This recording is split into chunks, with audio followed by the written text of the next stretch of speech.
Loud and clear. Okay, thank you so much, Didi. Good evening, cohort 18. Welcome to class. Today you will be learning about the executive by none other than the executive director of the Electoral College himself. And my name is Jessica Daniels. I will be your moderator for today. I have other co-moderators in the house. You will meet them in due course.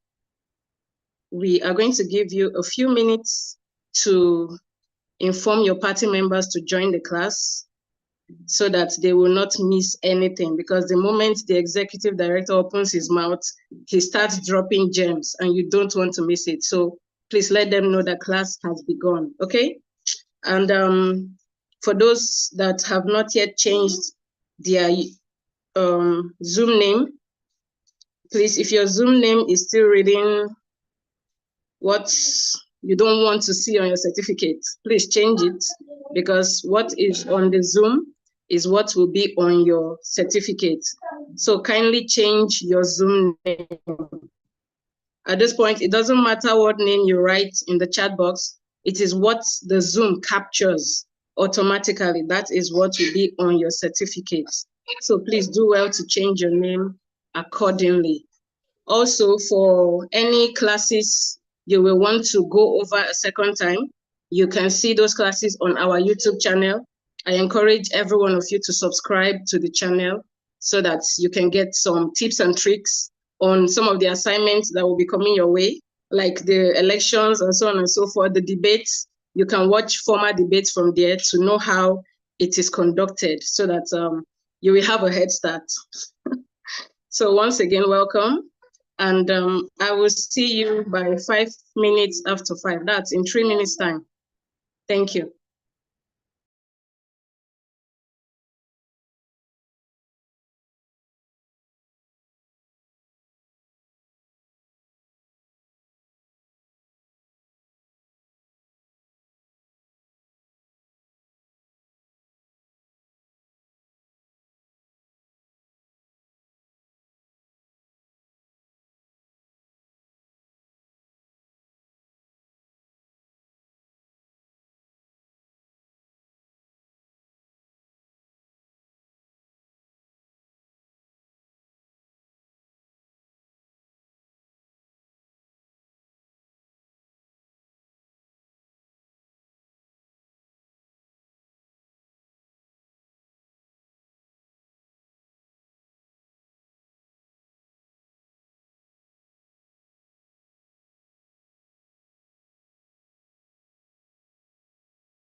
Okay, it's time for class.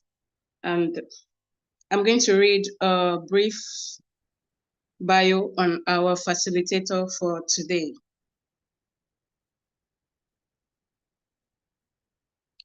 Like you all know, our facilitator for today is Mr. Kunle Lawa, Executive Director of Electoral College Nigeria, where he leads the charge for political literacy, civic engagement, and democratic accountability.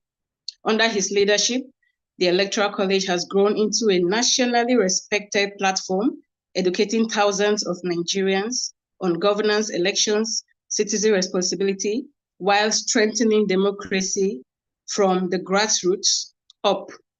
A tireless advocate for informed democracy, Kunle's work at the Electoral College includes designing over 27 comprehensive political education modules, pioneering candidate debates to curb off-jurisdiction premises, and training 14,000 citizens across Nigeria. You're a part of that number, or you will soon be a part of that number, rather.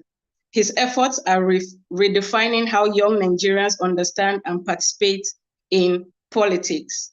Formerly Nigerian Publicity, sorry, I'll take that again.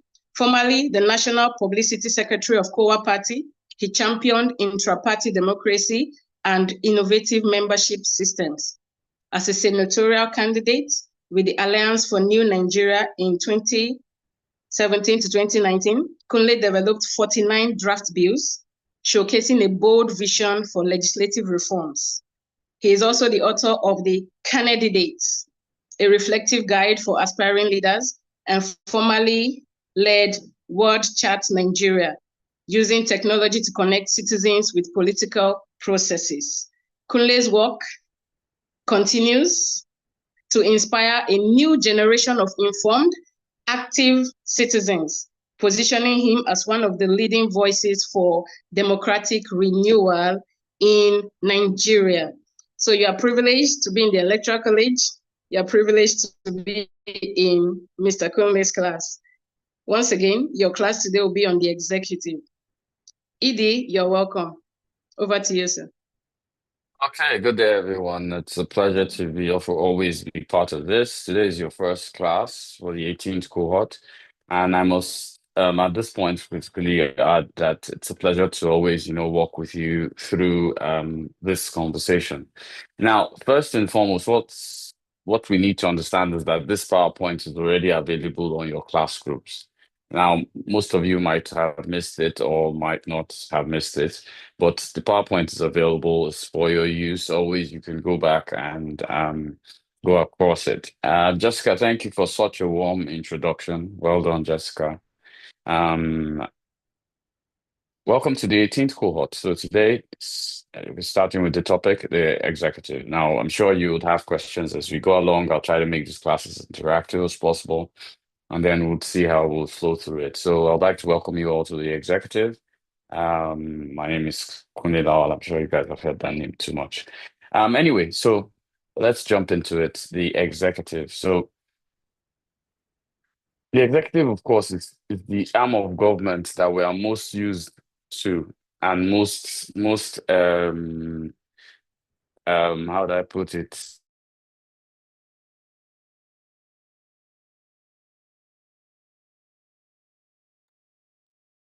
Really sorry for that. I had to.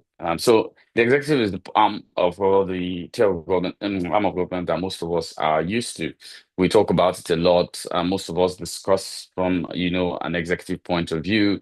I'm sure you guys are admin in WhatsApp groups, and as admin of the WhatsApp group, it means you are the executive. Sometimes when people piss you off, you throw them off the WhatsApp group, or you do something else, or whatever, or you mute them, or you whatever. And with our Facebook pages or our Instagram pages, we are the executive on that. So the executive's primary functions is to enforce laws, maintain law and order in the state, and execute governance on behalf of other arms of governance. Meaning, as you have the judiciary interprets the laws, the legislative makes the laws, and also acts as oversight on the executive. The executive's job is to actually put into action. So executive, of course, is derived from the word execute. So it's basically, and in the executive, there are different levels of the executive. And we need to understand that the executive at the local government level is the local government chairman. The executive at the state level are the governor and the deputy governor. At the federal level, you have the president. Note these are elected executives. So at the top, you have the president and the vice president. At state level, you have governors, and then at local government level, you have local government chairman. So what are the functions um, of this arm of government? Now, enforcement of laws. Now, everybody knows that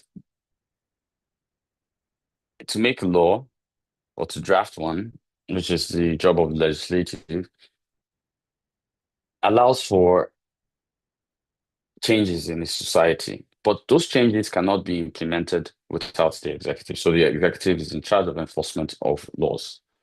Now, these laws are, let me give an example. Like you have the recent let's say the Electoral Act. I don't want to use something complicated. The Electoral Act is complicated. Let's use let's say Nigerians now, okay, with the situation in Israel and Iran. Legislative spoke about it, and of course, the executive is the one ensuring that Nigerians who are in Israel or Iran can be brought back to Nigeria because of, the gunfire that's going on there. Now, that's enforcing maybe a slight decision by the legislative into action. Other things are, let's say, elections. Now, elections, the format of elections, the Electoral Acts written by the legislative, or those laws are put into action by the executive. Another thing the executive does is appointment making, and I'm sure a lot of us are very confident with appointment making, which is another function of the executive. Now, these appointments, of course, sometimes we pray it reaches us. I would appoint, let's say, Lisa as DED.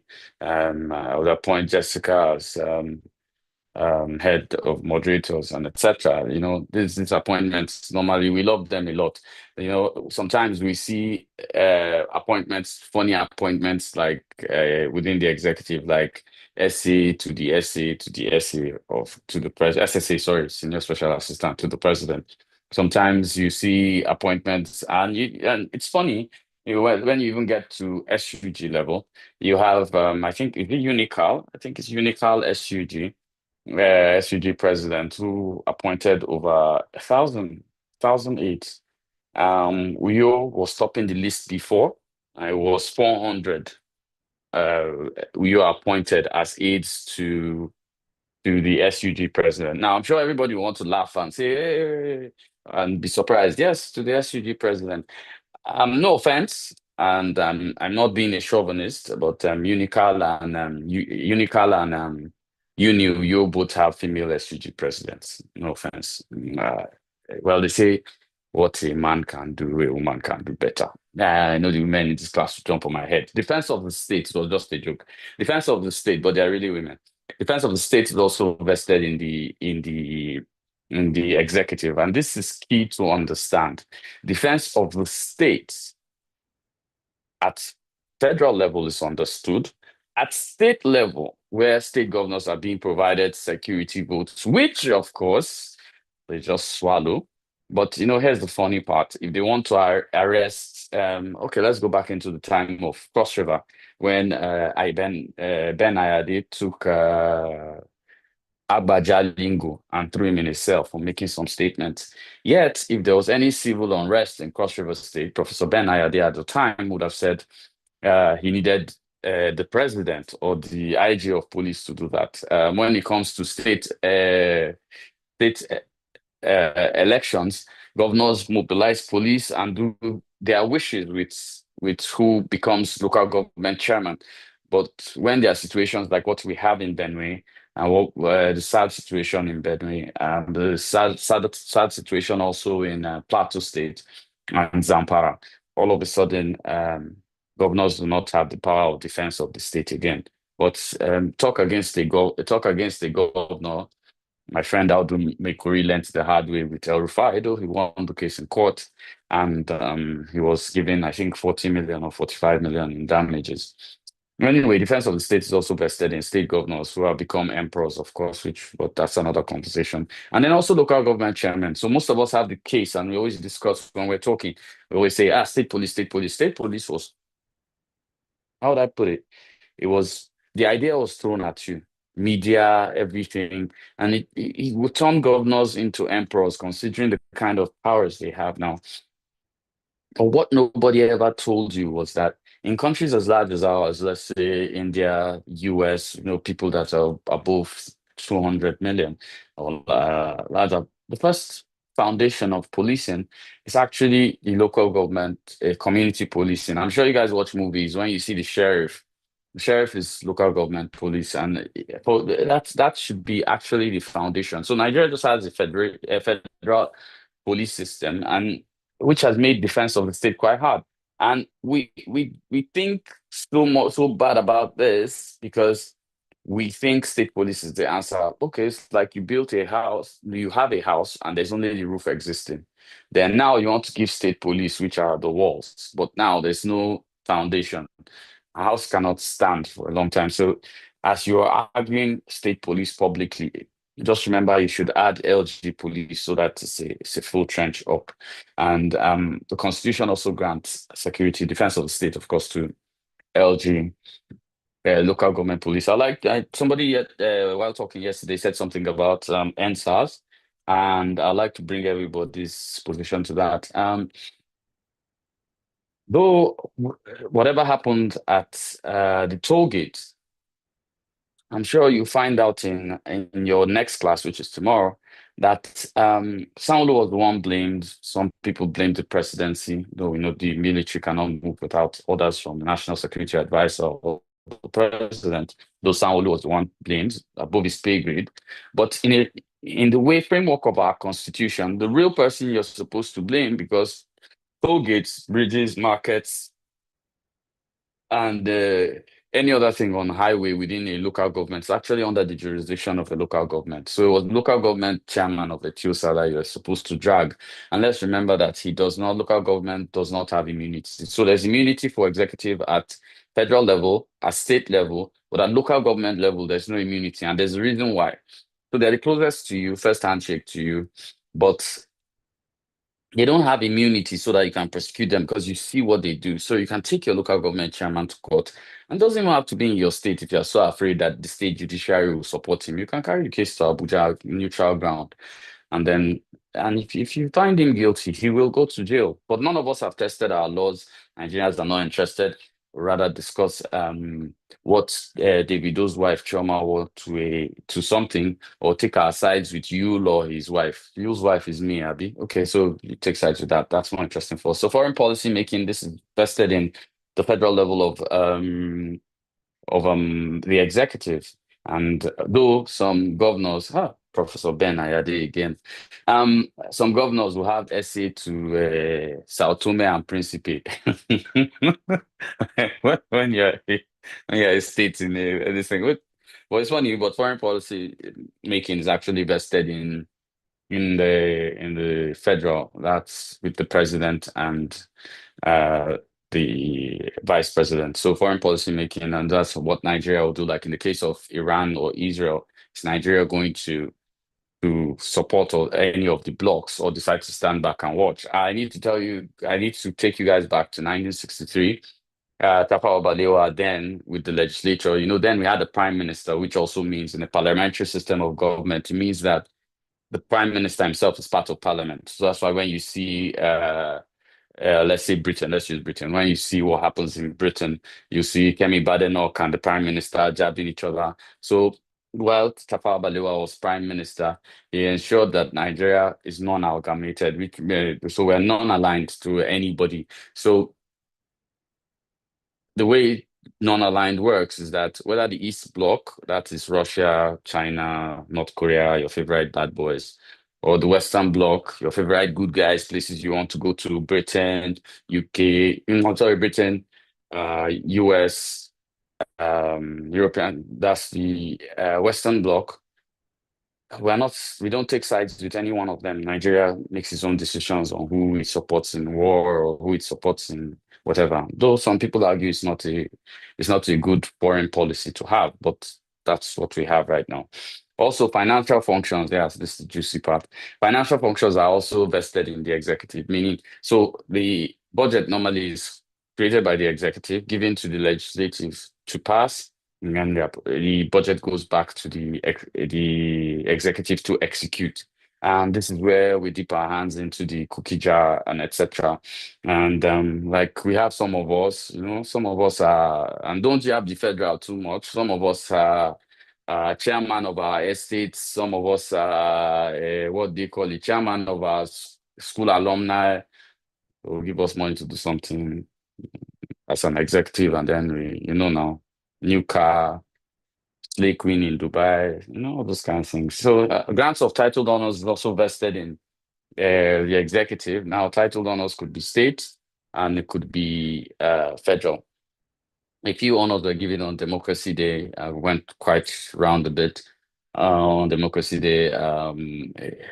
The Order of the Nine, member of the Order of the Niger, the ON, the CFR, Commander Federal Republic, etc. That's also vested in the executive. Now, what is governance? And that's the reason we need to understand this, is so that we would understand how the executive should function. Now, governance is the way and manner power is exercised in management of a country's human, material, and economic resources. Now, most of the time when we discuss governance, we mix it with politics. Politics and governance are two different things. Yeah, you will see a governor sitting down with the flag of his party behind him, which is totally wrong because this what guarantees his seat is the constitution. And meanwhile, a lot of us will say PDP state, APC state, Labour Party. There's no Labour Party state. I wanted to get to this class to say there's no PDP state. Everybody is sworn to the Constitution of the Federal Republic of Nigeria, which is not under any party. So all of you that are saying this is a PDP state, APC state, politics is a vehicle to office. It's like, let's say governance is flying. Whether you use keke or you use that, I'm not calling any political party keke. Whether you use keke, you use Okada, or you use a Bolt or an Uber, or you come with a G class, you are all going to enter the airplane. So whatever party you use to get you to the airplane and you fly, let's say flying is governance, and that's the difference between politics and governance. Lot of us mix or intertwine the two. I don't blame you for it. It's what our country has come to become. So there are types of executive. There are two types of executive, actually. There's the elected executive, and of course, there's the appointed executive. Those are two fair types of executive. Now, the elected, like I've mentioned throughout, local government chairman, and appointed under the local government chairman as secretary to, let's say, education, secretary to, that's at the local government level, secretary to health, secretary to infrastructure, and sometimes quite a lot of PAs and whatever. I think there's one in Lagos that has local government chairman in Lagos that has up to 68 aides, and I don't get it. Anyway, the appointed at the local government level is that. Now, when we go up to state level, the appointed are a little different. You have commissioners, you have parastatal DGs, you have special advisors, we have wardrobe advisors, we have babas to the governor. We have quite a lot of things, and those things tend to play across in different ways. And when we now go up to federal level, we're now talking of appointed. You're now having the DGs that you have the executive secretaries that we have quite a lot of SSAs. I have quite a lot of SSAs. I have quite a lot of uh other appointees at the federal level. So how to achieve a functional executive? First key thing is separation of powers. Now, most of us do not understand that in the game of politics, in the game of governance, powers have to be separated. Most of us, a rubber stamp, state legislature, a rubber stamp local, rubber stamp federal legislature is what we're used to, and these powers are not separated. It doesn't allow them function properly. Like I'll give you an example. The was the time during the time of President Muhammadu Buhari, and there was a common argument. Legislature has the power to summon any Nigerian. And I remember the Minister of Justice came out and said they can't, it's not written anywhere in the Constitution they can support the president. Yes, but the president not a Nigerian. You get he is a Nigerian, and it was over, the insecurity had going on during Buhari's time, which people felt because of politics, which they had brought into governance, the legislature could not summon the president, which is wrong. Next thing is decentralization.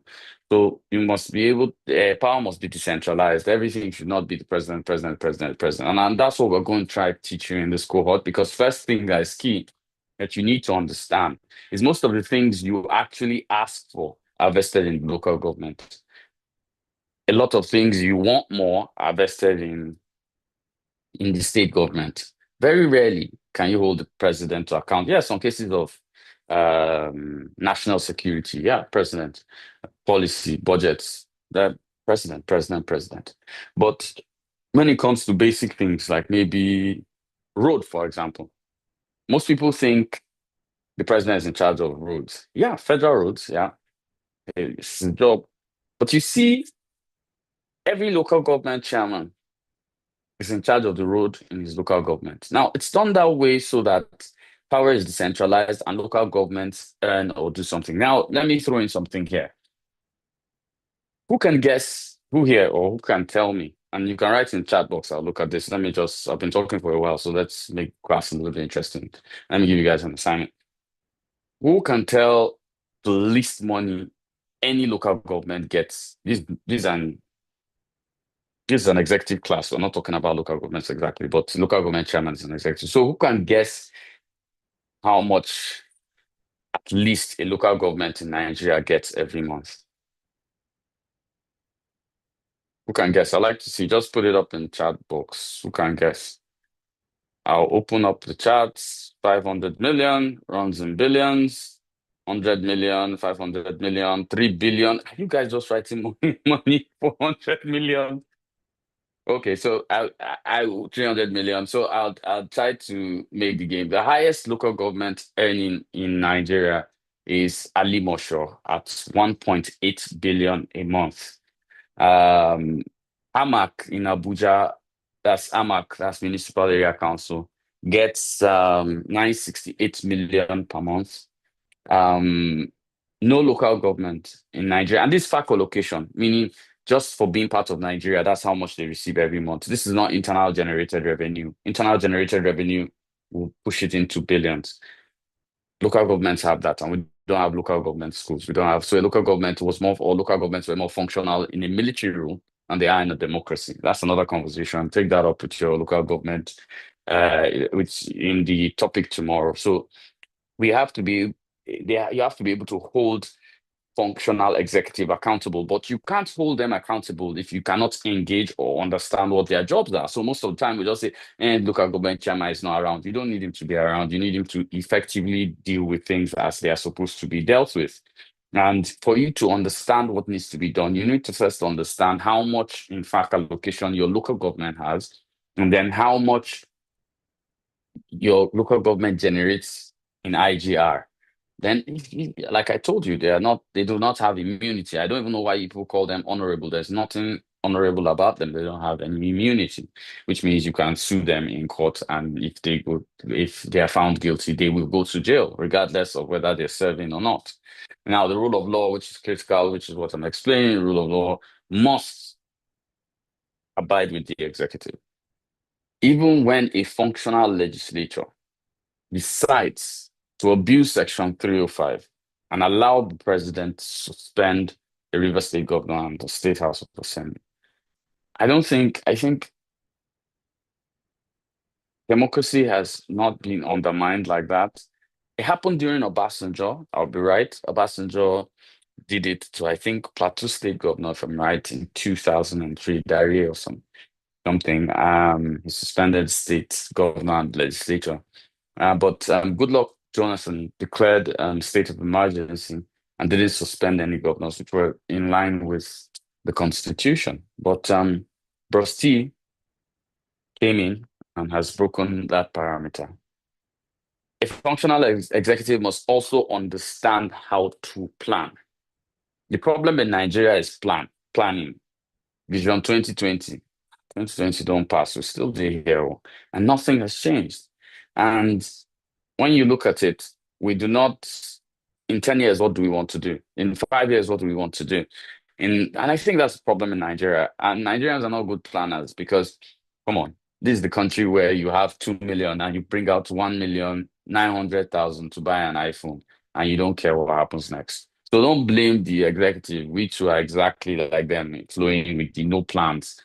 And, we just, what word? The other day I was talking to some Gen Z, they taught me something. Hey, vibes and inshallah, that's how we move around in Nigeria. So we have to be able to plan within the executive. Now, enhancing a functional executive will take a few things. One, which is key, is participation. I cannot drum more on participation. I don't understand how a country of 220 million and rising cannot account for 300,000 paying members in a political party. 300,000 is too much. 200 to 100,000, too much. We do not participate. We're not part of the primaries. We don't do anything. We don't understand. So if we do not participate, how can we enhance a functional executive? We can't. Second is accountability in budgeting and planning. Budget is doing a great job showing you the budget, doing everything, showing you disparities, brought out the issues with the street lights. No, you guys you know, just makes headlines and you don't care. Budget is throwing numbers up and down, which takes quite a lot of work to go through the budget and pick those kind of things. But we're barely concerned. And that for me is the biggest issue in Nigeria. The fact that we are not accountable in budgeting and barely plan. Everybody will tell you the minister will come in 10 years or in 2 years are going to be. I remember the former Minister of Science and Technology said we're producing pencils in a year. They've gone. We haven't started producing any pencil.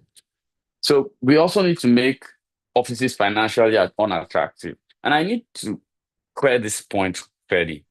It's not that their salaries are high. The salary of the senators has been 500,000 since I think 2009. Salary of the president is just a little above 2 million, I think. Salary of the vice president about 1.5. Salary of governors is just about 1 million. Now everybody's shocked. How did you? Yeah, there are some people here that governors have given 1 billion, but their salaries are actually just 1 million. I remember the governor of Oyo State when he came into office had an issue with pensions, which were high that hadn't been paid, and he instructed. He said because he was just entering. Now you know him; he's never been in politics before he became a governor. So it was like, use my salary to clear that. I said, to clear what?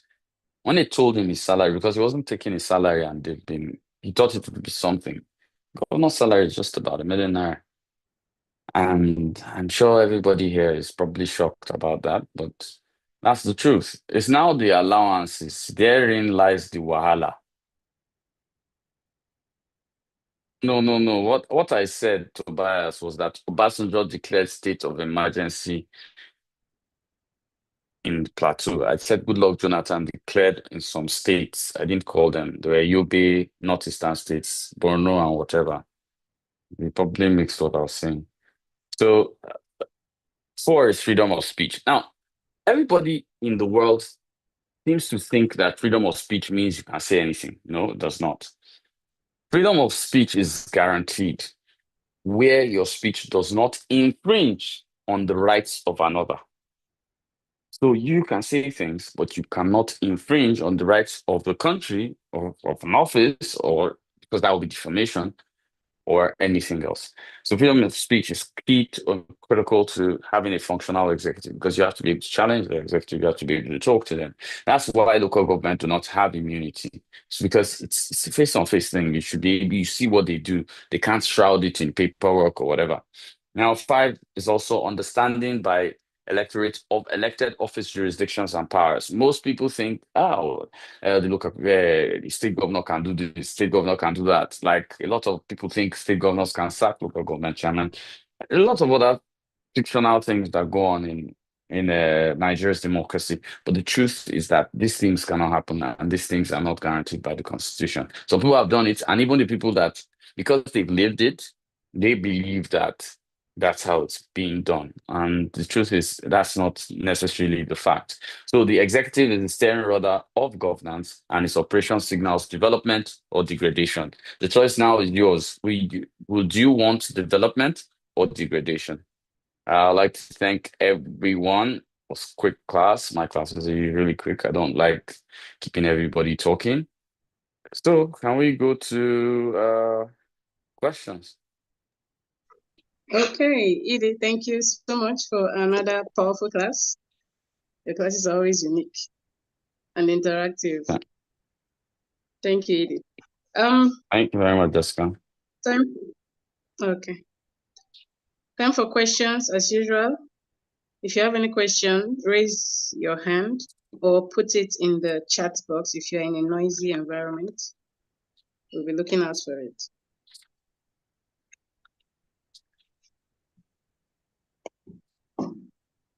Okay, well, let's go straight into it. We have some hands already up. I will start with Adejoke Henry. Ladies, please, let's raise our numbers today. Adejoke Henry, you can unmute. All right. Thank you, ma'am. Good afternoon. Please confirm that you can hear me. We can hear you, Adejoke. Welcome. Okay, fantastic. Thanks a bunch. Good afternoon, and thank you for the lecture, sir. So my question actually is I need you to speak to the intersection of political parties and the influence they have on governance. Now, we understand that the executive, right, is actually where you get the pushful work of governance to happen. That is where the core, well, let me put it that way, not the core decision making, but when you want to see things really happen, you've got to hold the executive accountable to doing this. Now, yesterday, the young lady raised the issue of regionalization, which we understand to mean ethnicity or the tribal politics that we do here in Nigeria. I think that one of the banes of our democracy, or the reason we do not see enough development, is the fact that we cannot adequately separate these factors. So I need you to speak to party loyalty. How is party loyalty affecting core governance? So if yesterday you were trying to disabuse our minds to the fact that, oh, some of these things don't really play the kind of part that we think they play, but I think that these things play a very huge role. So somebody says, oh, it is my turn to be there. I'm just going there to take money and not do anything. Or somebody is just there because their party feels that they should be there, not because they are the most qualified. So please, Edie, I need you to speak to the intersection of. I want you to. I mean, I'm lumping a lot of things right here now.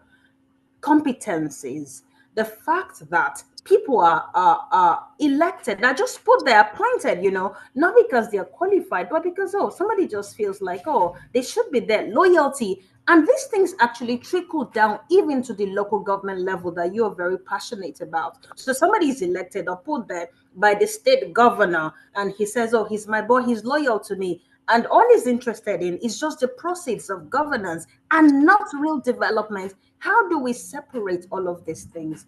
I don't know if my question makes sense or if you get my meaning. Thank you. Thank you very much, Adejoka. First thing I'm going to say is that these things only exist because, or party loyalty only exists, and this kind of imputes of things because we, the citizens, have mortgaged our responsibilities, and I'll explain why. I pointed out that there are not many people in the political party, which means there are not many people that are delegates. You know the people that are delegates?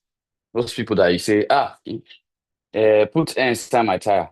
No offense, so organizing is a great job, but those are the people you have delegated your responsibility to selecting your leaders. They're the ones that are delegates, mechanics. So and then what happens? The university people all have brilliant ideas on Facebook and whatever of how politics can work and the world can be better. And they mortgage mortgage their responsibilities. First of all, you need to understand that even in local government elections, I mentioned it yesterday, only 7% of that in a good state, there's only 7% participation in local government elections. So why won't the governor be able to impose? You don't come out. I said it clearly. They can only rig an election when you don't participate. So you don't participate, you don't hold anybody accountable, you don't care about the primaries at local government level, you don't bother about anything else. So what do you think is going to happen?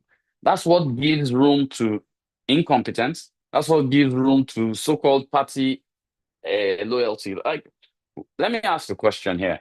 And I did look at this is critical to answering your question. I'm already almost done with it, but I have to ask you, who was in APC party primaries, presidential primaries here? Were any of you here a delegate? Were any one of you here a delegate to PDP primaries where dollars were moving up and down between Wike and Atiku? None of you were here. Were any of you there in Labour Party primaries that brought out Peter Obi? None of you were there. Were any of you there when, for PRP, Kola Abiola was selected as presidential candidate? Were any of you here?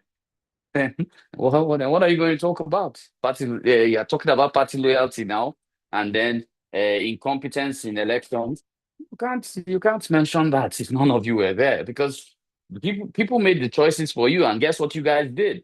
After those guys picked for you, guess what you guys did? You were now doing any mini miny mo. Nah, this one, no, I don't want article. Oh, no, I'm Peter B. No, I want what they call it. I want what's his name? No, I want article. No, I'm articulated. The other ones, I'm batified. The other ones, hey, we are obedient. In the end, you were not there. You were not there. So I find it dazzling or outlandish totally when you decide to say that this kind of things occur because people are loyal to party. People are loyal to party anywhere in the world. That's the truth. Can everybody attend primaries? No, everybody can't attend primaries. You must join a political party, which is back to the problem I've been discussing. We are not part. So Adejoke, I hope this simplifies what you were trying to say, but I was going to what causes the problem. And I was not going to discuss, why it happens in front. I mean, look, yes, it happens because there's nobody in a party. There's nobody. How can less than how many delegates? Less than 20,000 delegates in every party. That's even big party too. In smaller parties, delegates that pick presidential candidate like ADC, they were giving them $50. I'm aware that's how Kingsley Moghalu lost. And they were not up to 200 that selected ADC's presidential candidate. So how are you going to discuss competence when you allow 200 select a potential leader for 250 million people? Therein lies your problem, Adejoke. On competence, party loyalty, and etc. I hope I've been able to answer your question. Thank you. Amazing. Thank you, Edi. I will take one question from the chats.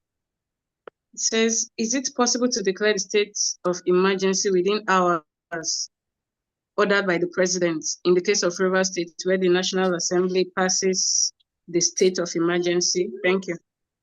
Did you get Yes, it's possible to declare a state of emergency.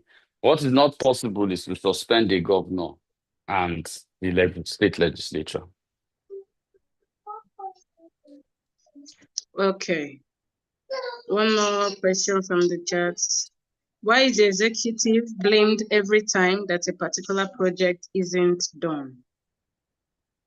Now, because they are the ones with the power to execute. Now, I thought I made that clear during this presentation. They're just with the power of Okay. execution.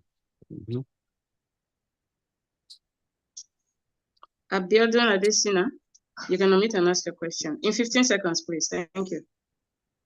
You have to give him 30. Hello.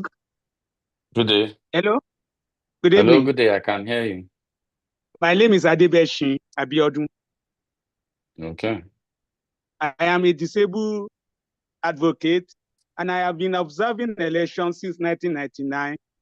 And the problem is that Nigerians did not know that we have two very important documents in Nigeria. The Constitution is the number one, and the budget is number two. And people did not follow the budget. And this has been our problem. I want to thank the people that bring forth this important program. And I want you to really continue with it. And I was very happy with that young guest. I mean, the young girl that asked question yesterday.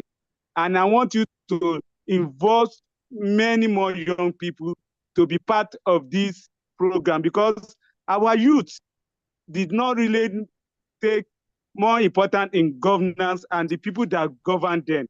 Because that is the problem with Nigeria, because I have been involved with observation since 1999, as I said, and I've noticed many things. I have taken part in pre, during, and post-election, and I know what goes on in Nigeria. And this is the problem they are having, because so many things happen during the election. But I just want to ask a question.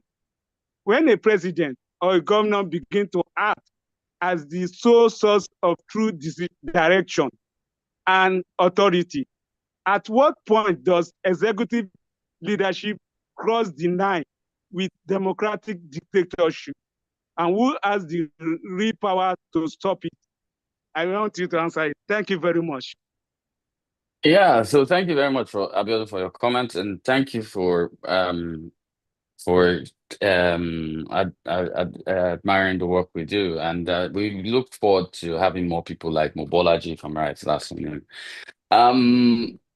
Who has the power to hold the executive? It's the power is vested, oversight is vested in the legislative. You are doing the legislative next week, but we'll cover such conversations, which is the issues with how the legislative has the power to check the executive. So the power, and you asked, when do they cross into becoming a democratic dictatorship?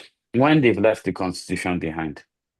If what they're doing is constitutional, then they haven't crossed any boundaries. But when you cross the boundaries, that's when you've left legislation. So secondly, it's great.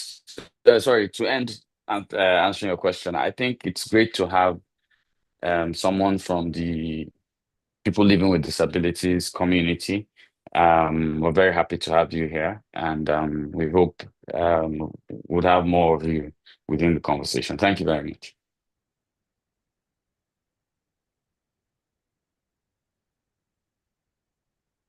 Is Jessica here? Okay, since she's absent. Anyway, I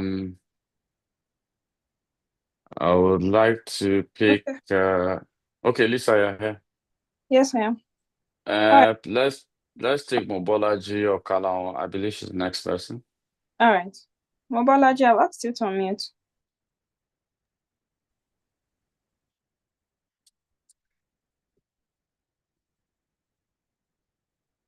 Mobolaji, are you there?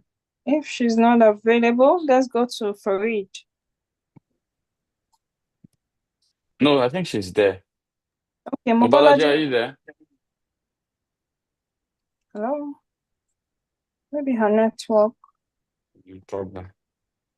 Okay. You're breaking, Mobolaji. Am I being heard now? Yes, you can hear you now, Mobolaji.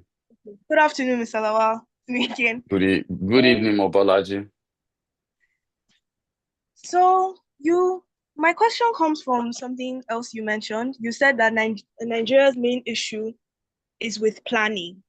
And I just wanted to ask if you could elaborate on what you mean by planning, because there's so many other nations that have planned to the T, like effectively, and still they weren't able to execute everything that they said. Let's think about like the US, for example, with FDR's New Deal after the Great Depression, or like Russia and China's communist 5-year plans. They were planned so well, but they didn't execute properly, and they didn't bring the economic growth that I would say was expected. So what do you mean by Nigeria's issue is planning? Because I believe it's not just planning. I was talking about planning when I said we have an issue with planning. Doesn't mean that's Nigeria's only issue. Nigeria's No, major issue. Yes, I was talking about planning when I said planning is an issue. And the truth is, implementation is also an issue. So it's okay for a country. The countries you mentioned are developed, Mobolaji. And in a developing country's life, some plans don't go well. You can't say because of that you will not plan. Some plans go well, some don't go well. You can't say you will not plan at that point. And the truth is, well, so when you're looking at plans that fail, okay, let me give you an example. Mobolaji, you can Google this. Um, when we brought in the structural adjustment program in Nigeria, the idea was to devalue Nigeria's currency, getting foreign borrow money, and then plan and hope that the currency will rise back eventually. Well, that was 1987 or 88, if I'm right.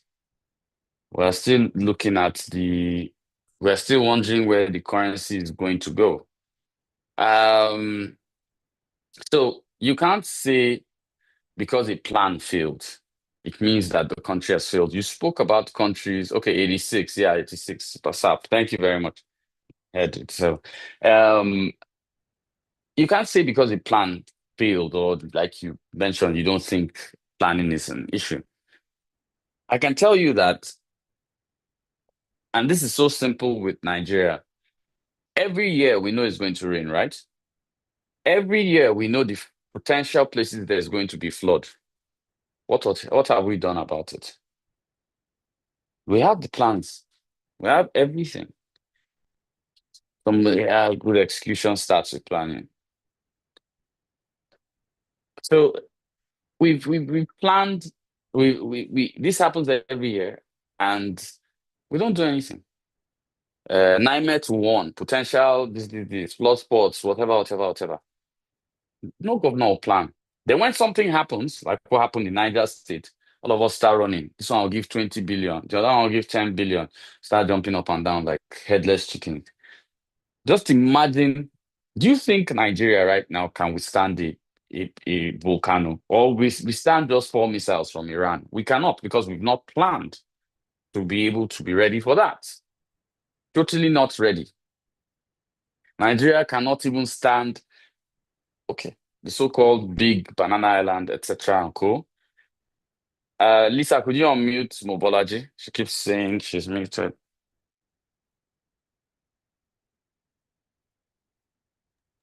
Done. All right. Okay. Sorry, as you were Mobolaji, saying. you wanted to say something? Oh no, you. No, you were saying You. you've been muted. So I thought you wanted to say something.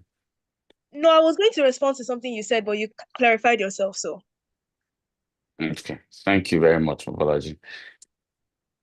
So am I off your hot seat now, Mobolaji? Yes. I like that somebody mentioned Boko Haram. So I want to give an example on how Boko Haram we refused to plan, and it's giving us problem. When there were issues, sometime in the early 2010, 2009, there was strife in, what do I call it? The Sub-Saharan Africa, 2009 about Sub-Saharan Africa. There was a paper, this is not classified again. There was a paper on the president's table then. President then was Goodluck Jonathan.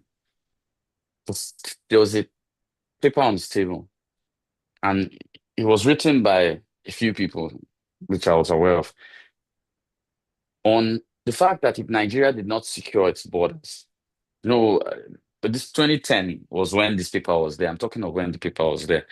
2010, I think, 2010, 2011. There's a paper on his table. Goodluck Jonathan was the president. So there was a paper on his table, and it said that if we did not secure our borders, the people that were fighting, militia from sub-Saharan Africa, will creep into Nigeria. We thought it was a joke. It's upon us. This is 2025. We could have averted it a long time ago. We failed to plan. Now we're dealing with people ravaging lands, grabbing, genocide on another level, because some people refuse to act. They thought spending 500 million on wrappers for women was more important.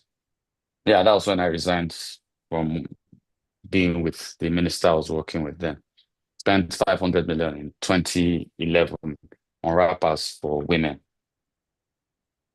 That was a lot of money then. Still is a lot of money now, but by a lot of money. We're talking of when dollar was 180. And let's move from Mobolaji's question. Could we have next question, please? Thank you.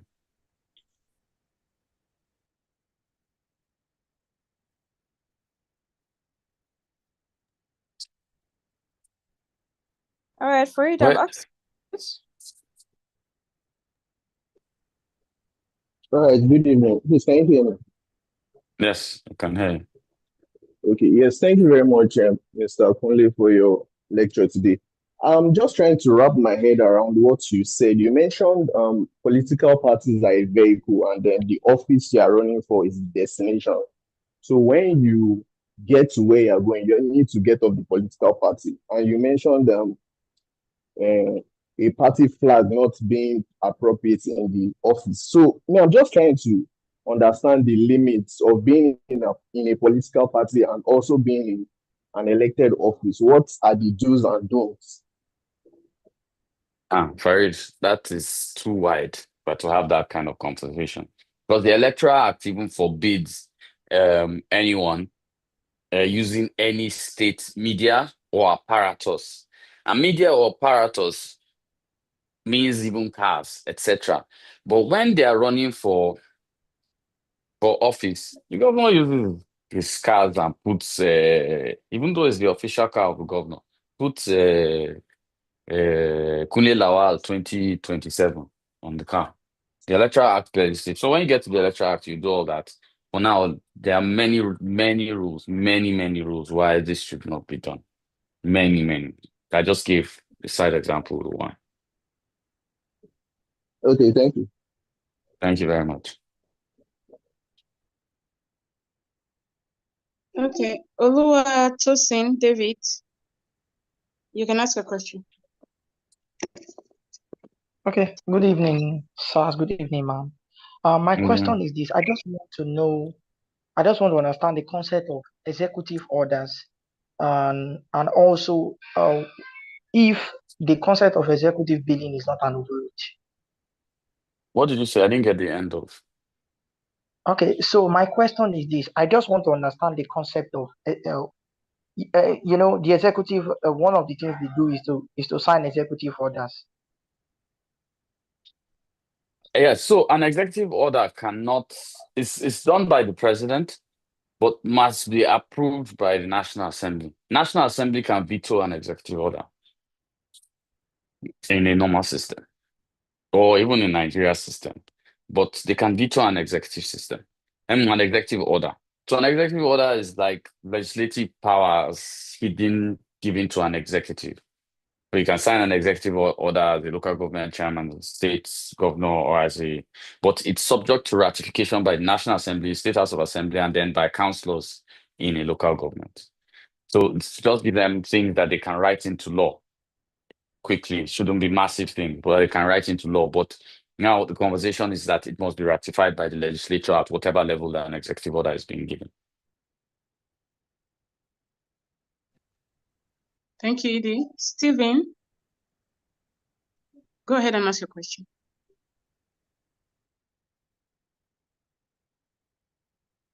Good evening. Good evening. Hello. We can hear you, Stephen. Okay, my name is Stephen Wilson. My question is based on the function of the executive, in which you Could you mentioned raise your earlier. voice a little bit, Stephen? Yes, Stephen, you're muffled. I can't hear you. You need to raise your voice a bit. All right, what about now? Hello?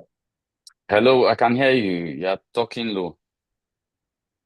Okay, my question is based on the function of the executive, in which you mentioned earlier, but I'm not that clear about the question and the point. I just need clarification on it. You're In not which clear you about say, what? You're going off and on. I can't. You're not clear about what? I'm not clear about the financial function of the executive. Financial function. Yes. The legislature makes the budget. The executive spends it. Though, sorry, the executive actually writes the budget. The legislative approves what can be spent, and then the money comes back to the executive, and the executive spends that money into places that the legislative has approved its budget into. Okay, what I want to know is that every year we receive a budget for the Yes. particular year. But when we Yes. receive the budget, we receive a huge amount of money in which we don't know where it's going to. So what are the work of the executive on that budget? The executive are the ones that make the budget in the first place. I just said that. Are the ones that make it's ratified by the what do you call it? By the legislature, and the executive goes ahead and spends it. All right, so thank you. Thank you, Stephen. Okay. Mushid Aliyu.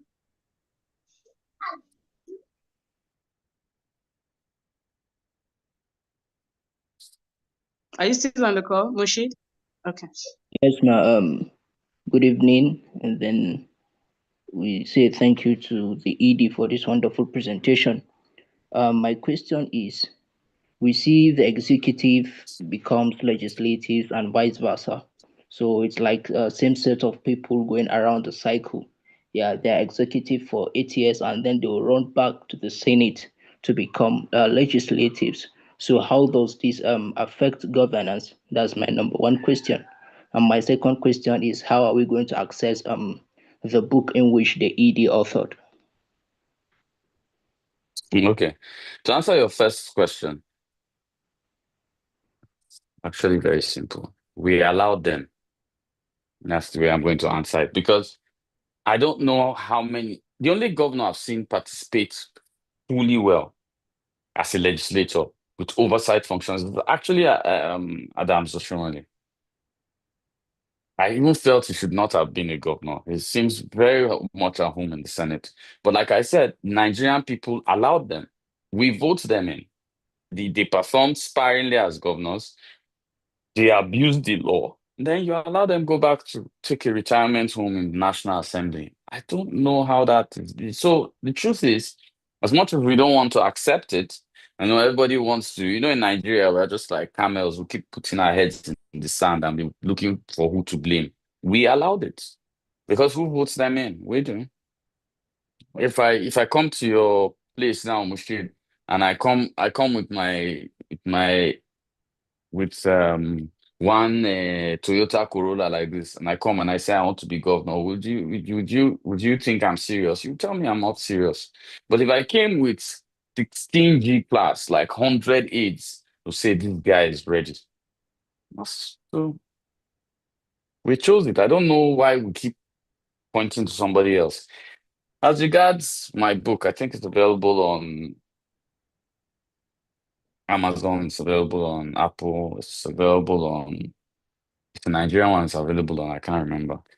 But it's available. You can just Google the name. You find where it's available. Okay, thank you very much, sir. No, but I would even do something. So I'll do something for this cohort. So like people to share it around. I'll I'll drop the PDF of the book on the cohort. I've never done that before. I'll drop the No, PDF of the book so you can read. No, because you thank have to buy it anywhere else, and I don't want you you. Yeah, guys to buy it. So I'll let you yeah. guys read it. I'll drop it on the group. We are very Hmm? grateful, sir. Thank you very much. Thank you, sir. Thank you, Edie.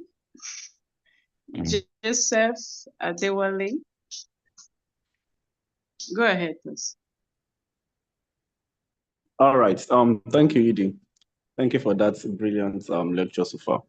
So I'm having two questions. The first one is typically about the legislative competence with regards to the executive functions. For instance, now I think based on the structure of federalism, based on the structure of federalism, the executive can only function at, with regards to whatever you also said while you were giving some of this clarification during the lecture, that okay, we have the exclusive list, the concurrent, and the residual.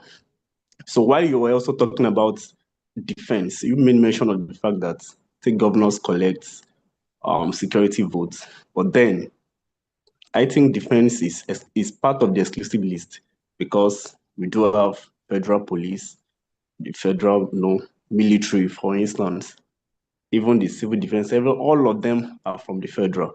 The state governor cannot command a state commissioner of police to do Mm. his work, but the Mm. federal government Are is you sure? really Wait, I have a question. Um, you're telling me that can't happen. So, right, am I right? You're telling me that a state governor cannot order a commissioner of police, right? yeah. I'm just saying if I thought the federal is saying otherwise, that they will do the will of the Mm. federal. So that was what I'm saying. I'm not saying that they can't. I'm just saying that in That's case the that's that's a whole complex conversation. What I was talking about is what is constitutionally. See, when we're in this class, let's do something. There's what is constitutionally guaranteed. We can talk about how Nigerians have deviated from the constitution, but please let's remember what is constitutionally guaranteed. And defense is constitutionally guaranteed to the executive. Do you understand? yeah. I'm I just didn't speaking. just write it. I know, but you are bringing in a new conversation, which is when the federal is not in agreement. We know that it happens. It's not supposed to happen, Abi, Right. Yes, right? sir. It's not supposed. We know that. That's another conversation. Now we're talking about what the executive can do and cannot do. Do you understand? So if we're to go into federal agreeing, local state governors not allowing local government chairmen have access to control security within the state, that's another conversation from this conversation. I'm just Okay. pointing it out. All right. So just to nibble the whole question in that regard. Mm. So I'm just saying that. So in that regard, just imagine a situation whereby the governor of the state typically just want to really perform a security function and all of that because it's even the chief executive security officer of the state. And then at that point in time, maybe there is a shortage of personnel that he can really use to really cushion the effect of or to even address that security situation. So because of the fact that he really lacks the willpower to do that, so what can be done by that state governor? That's the first question. And the second one is about the system we also operate. I was reading in a book that was saying that the presidential system of government is a luxury of advanced states. And that's why countries like the United States of America can really employ or devise that kind of system. So in the case of Nigeria, whereby we are still a developing country, and then we are operating a presidential system that will always allow the president to be that powerful, excessive power. And we are even turning the president to become more or less like a monarchical regime or system. So how do we really reduce or avoid the case of ultra violence, excessive power, or deviating from the constitutional abuse, or will I This say? guy. Wait. Before you lose me, let me answer your second question. I've already forgotten your first question. I'll be honest. I've forgotten your first question.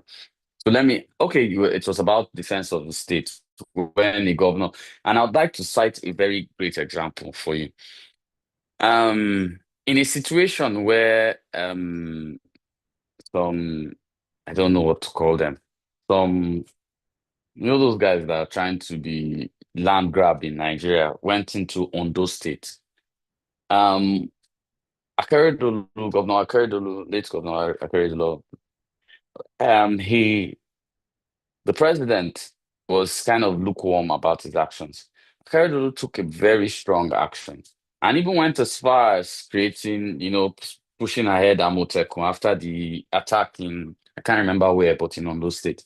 And went as far and tried to secure his people. And that was the governor deciding to take an action. So the onus is on governors. They have the power.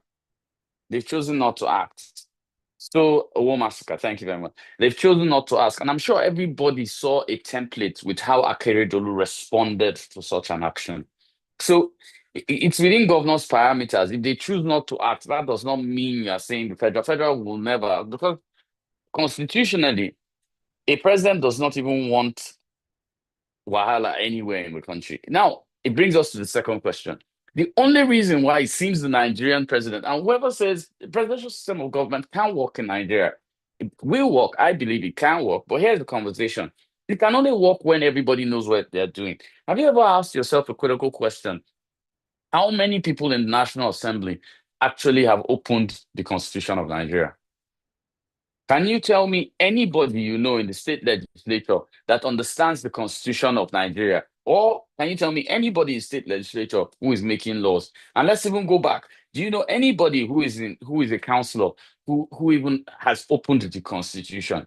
The councillor is vested with powers to make laws in the local government. But guess what? And somebody asked who is oversight for the local government chairman is the councillors. I said they're legislative arm of local government. Now, do you know a councillor who has even opened his book? So that's why the president seems so powerful. If you take yourself back, and let's take ourselves back a little bit to when Obasanjo was president, he didn't have it easy.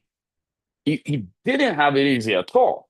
He had quite a woken up legislature. The Truba Okadibos, Pius was kind of slow, but had real tough guys.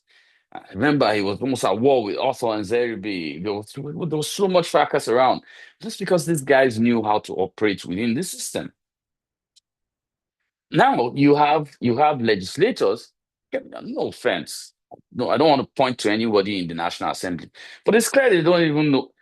Let me even tell you how bad it is. In that whole entire Akpabio and Natasha debacle, do you know what I picked the most here inside the conversation? Both of them had never gone through the articles of the Senate, meaning the rules that guide them, because both of them made two grave errors, and nobody was looking at that.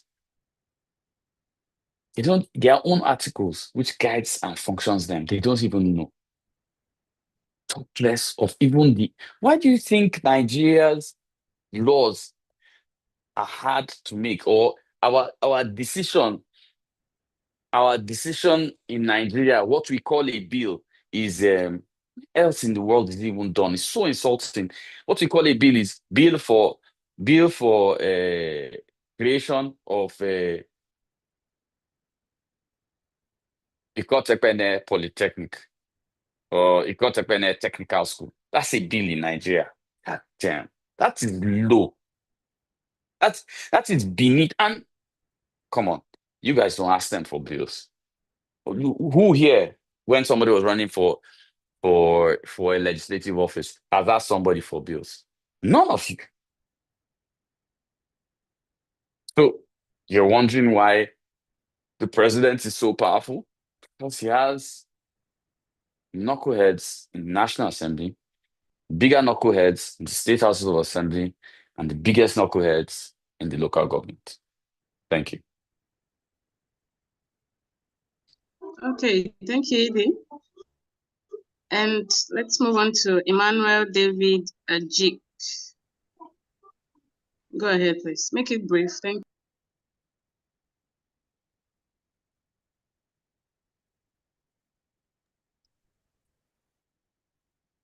Emmanuel, okay. Hello, can you hear me?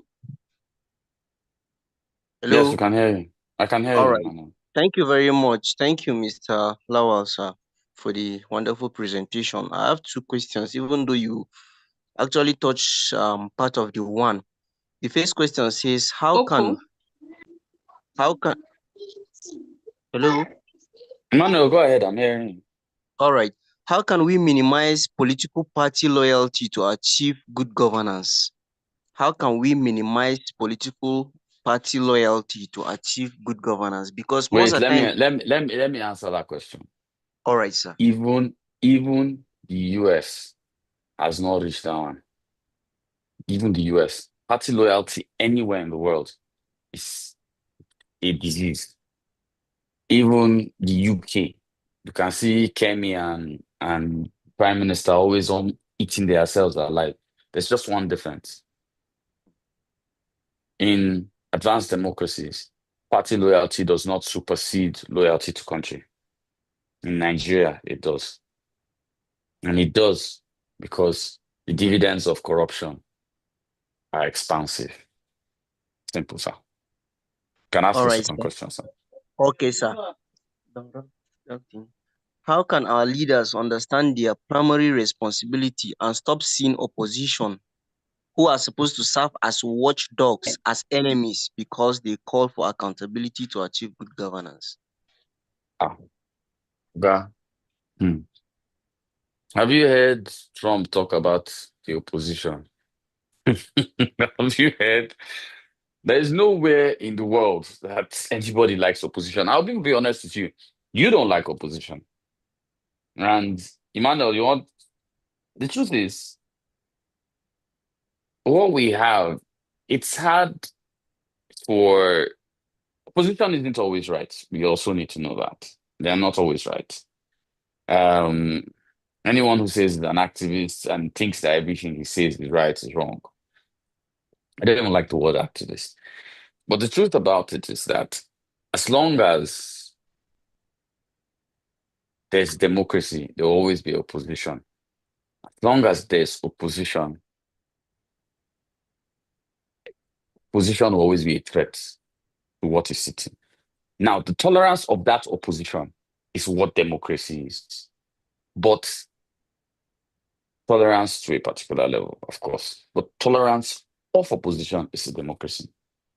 Though that same opposition wants to be destroyed by the incumbent, which worldwide round is the same thing. I hope you're okay with the answer, man. I'm very okay. Thank you very much, sir. Thank you, sir.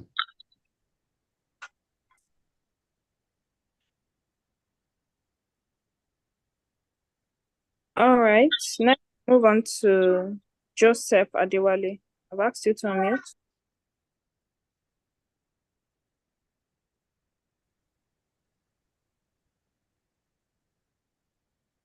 Joseph Adewale, are you there?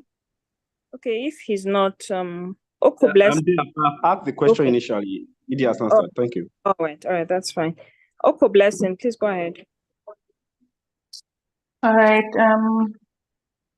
Good evening. Good evening. Yeah, good evening. Yeah. Okay. I have three questions actually.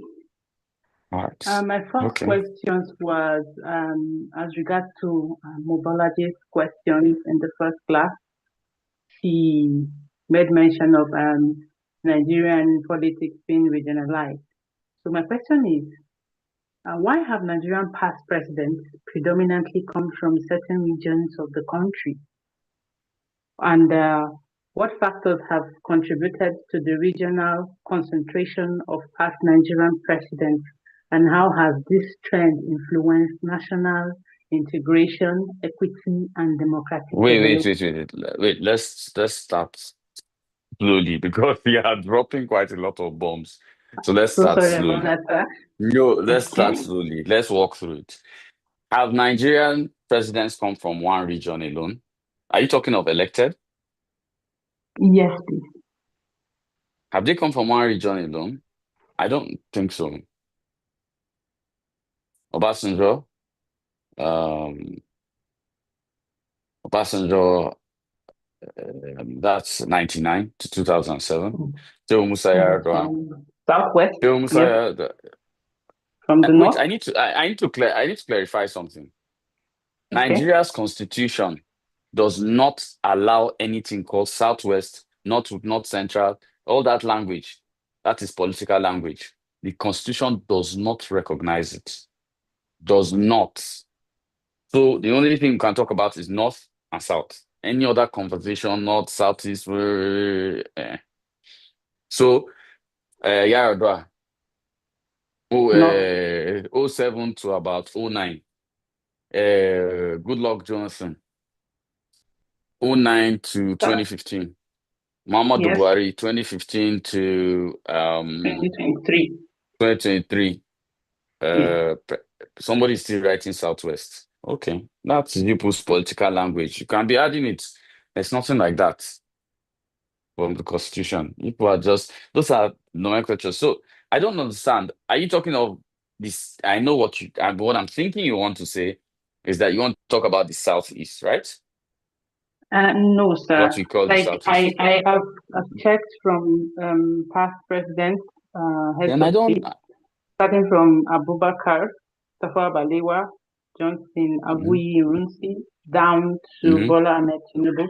If you check from, you will see that they are all from a particular region, either from the Which north one? or Which one? Or from the okay, south? basically yes, from the north, southwest, and let's say from I don't think maybe from the east or so. But yes, Yeah, so it's Nnamdi quite Azikiwe. regionalized. Yes, yes. So it's quite regionalized. I guess that was How the is point she was trying to make the other how time. is it? And No, I know. I need to clarify this point because I think you guys are dwelling on it. How is the politics regionalized? That's how I don't understand. You're trying to tell me so far he's a Nigerian, he must come from somewhere now. Is that not what's supposed to happen? yes, sir. So So what I mean is, if you check from where they're from, they're basically from some particular regions in Nigeria.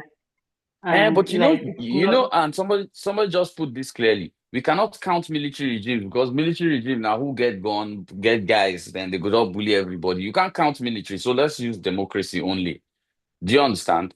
I don't think okay. one region in Nigeria has produced because in the First Republic, the president was from and I don't like talking about this, but the president was from the East, the prime minister was from the North. In the Second Republic, the president was Northern. We've spoken about the Fourth Republic now, fully in extension. So I don't think any region. I don't think we should swallow that bias. I don't think any region particularly produces presidents. Let me tell you what I think. I'm Okay, sir. even not in support of power should go to the north, power should go to the. I'm not in support of that because I think it's un-Nigerian. It's also undemocratic, and it's also not projecting a flag. Let's have a great president. I don't care where he comes from. Don't you want dollar to be like 100 naira? Yeah, Would 50 you naira if care? Would possible. you?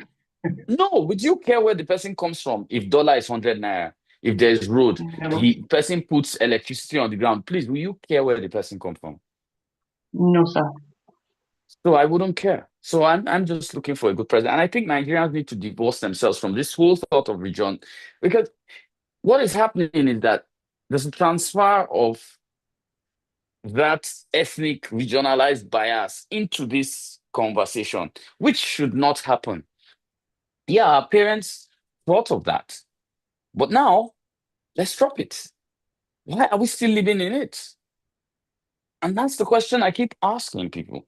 Why are you still so blessing? I've answered one part of your question. Let's go to the second part of your question. Let me see what I can do with it. Okay. I said, what factors have contributed to the regional concentration of past Nigerian presidents, and how has this trend influenced national integration, equity, and democratic development? Okay. Shortly after the Civil War, we thought it was good to be passing power between North and South so that everybody shouldn't get angry. Here's the stronger conversation. The the so-called what you're calling regional sentiment is our own bias to ensure power is close to us. But in ensuring power is close to us, we have totally divorced ourselves from good governance. Yesterday, when I was talking, I pointed out something, and I said, as much as we've spoken about federal character, and we talked, and I tell you, I understand federal character after the Civil War, 1966, to build a stronger, united nation. But 2025, I don't understand federal character. I don't even think right now that there's a Nigerian in Nigeria that comes from one place. You might think, hey, my father and mother are from here. If you check your great-grandfathers or your great-great-grandfathers, they probably migrated from somewhere that you are not from, but you are now from here. So what exactly are we talking about? Nigeria has broken into, I don't even want to tell you, if I start telling you the number of bloods I have, you're going to wonder where you're going to place me. But the conversation, basically, is we should kill this conversation of regionalism. Please, can we kill it? Please, let's agree, our own generation, let's not do it. Do you understand? Let's not do it. Let's not dwell. Whatever happened in the past, let it stay there. And I think it's most Nigerian to protect our own Nigerianism, which is not going to be built on north, south, and west, and who is not, and whose turn is it, and who are they passing relay to. But let's build a Nigeria that's based on merit and direction. Do you understand? Let's build a Nigeria that's not, hey, he's a northerner, hey, he's Steve, hey, he's Jukun, hey, he's Efik, hey, he's a Anang, hey, he's Hausa, he's Fulani, he's Kanuri, this one is that one. What has that got to do with anything? We're Nigerian, yeah. We celebrate our culture. We have the 250 ethnic cultures. It's beautiful to celebrate. Love their food, love soups everywhere. But let's have a country. So let's stop this conversation of regionalization. It's, for me, it's so 1966, if you ask me. So, Emily, third question for me. Okay, my next question is this. You mentioned earlier in the class that elections can only be rigged when people don't participate through probably active voting. So what happened during the last election? Because people actually came out and actively voted. How many people? And the election was still... Emily, let me start first.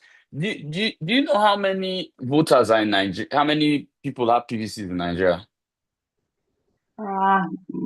No, I don't how would you say which one? Wait, can I call you Blessing or Emily, or which one? I could call you anyone. Emily, preferably. Okay, Emily. Now, what's shocking is that you are saying people came out and you don't know how many people have PVCs. So I'll help you. 93 million. Do you know how many people participated in the election? No, sir. About 26 point something million. Let's just say 27 million. Is that people came out? 27 to 93. Is that people came out? No, sir. Okay. Not even up to 50%. Yeah, true. So you see, I said when we are talking, let's be using data. Okay, data has caused problem now. Yeah, so it has thrown your this thing under the bush because people didn't come out. Based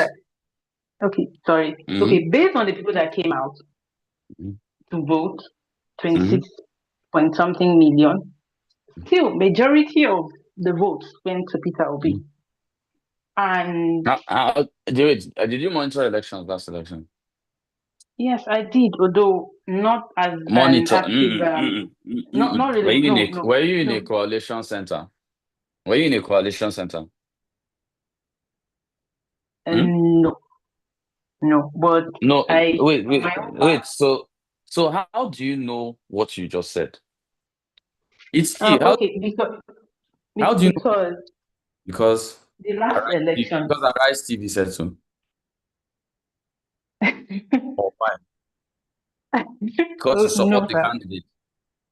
No, not really, sir. Because okay, I am based in Plateau State, from Benue State, Okay. but then I actively participated in the last election, and that was my No, first time voting. but Emily, And Emily, sir, to make the statement that you made, you said Peter Obi won the election. That means I don't know. Even for me, and I'll give you an example. I headed the EU's monitoring team in Lagos for the presidential election. And even I cannot categorically make a statement and say Peter Obi won the election. I cannot. And I headed an entire state, meaning I had jeeps. Man, I look good in bulletproof. You guys should see me. And that's a joke. And and I was moving around entire Lagos with the channels for a while. I was everywhere. And I cannot say somebody won the elections. You know why? Because I was just in charge of a state.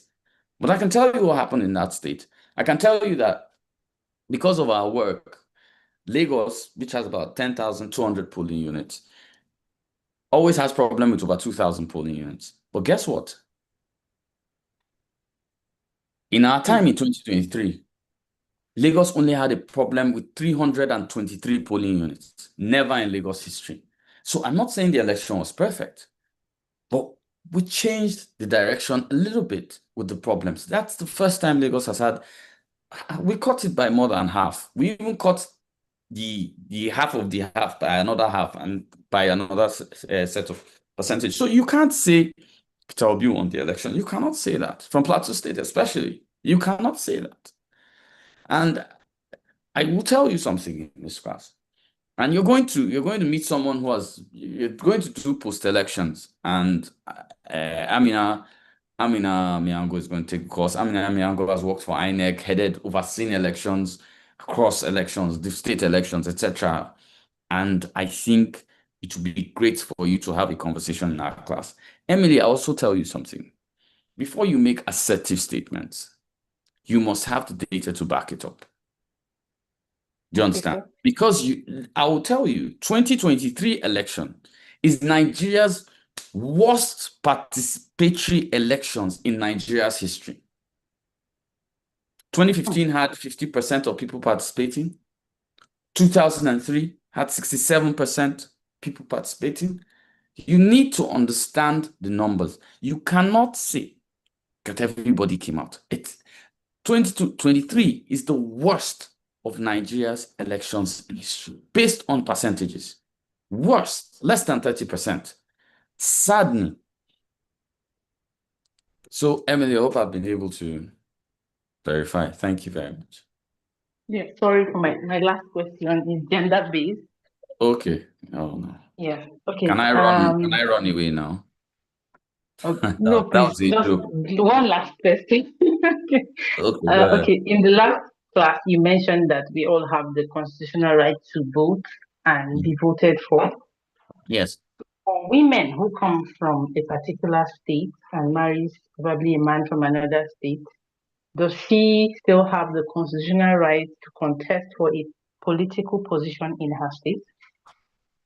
Let me throw things around a little bit. Do you remember who was Minister of Humanitarian Affairs? No. Betha Edu. That was thrown off because of corruption. She represented Cross River State, right? Is there anybody from Cross River in this class? She became a federal minister from Cross River. Is there anybody from Cross River in this class? Or anyone resident in Cross River in this class? Just write it. Okay. So I'm going to ask a question. Is Beta Edu really from Cross River State?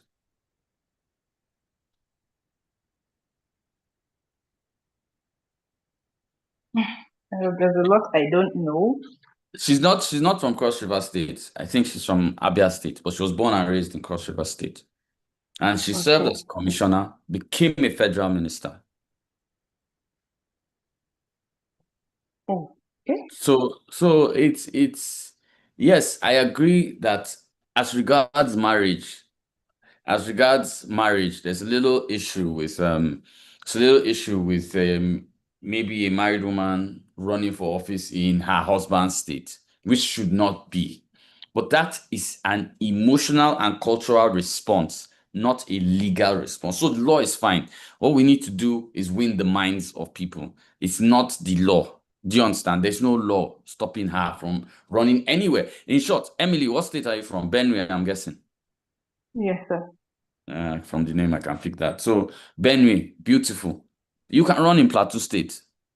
You can run in Gongo. No, sorry, Adamawa. There's no more Gongola. I don't know why Gongola came to my head. You can run in Adamawa State.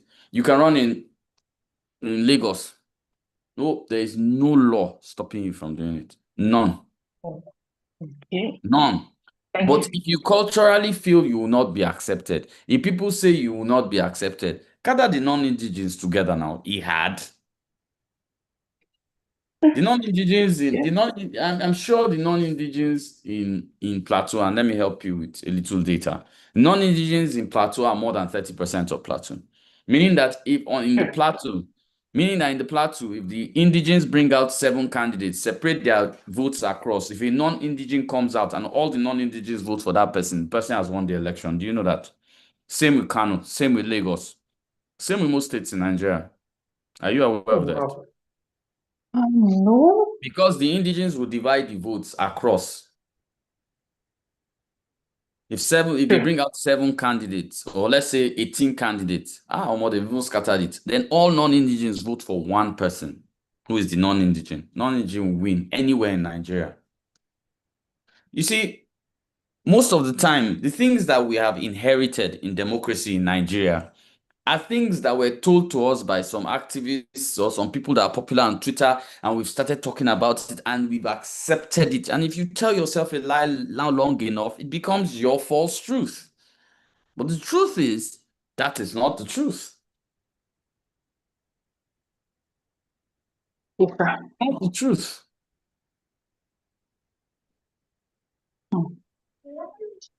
So thank you very much, Emily. This was great. Thank you very much, sir.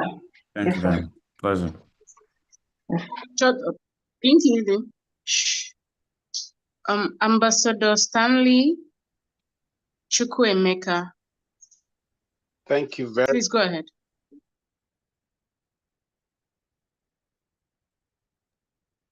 Thank you very much for this session, and also thank you for the book you're giving us through download. I have 3 quick questions, but before then, sir, let me also say that I did a quick research on voter apathy and elections, and it's likely going to be that in 2027, we'll have lesser number of people voting. That's by the way. Sir, I cannot agree with you more. I've even written it publicly that I don't think voting will reach 23%. I cannot agree with you. I did my own research of that, and it's quite sad.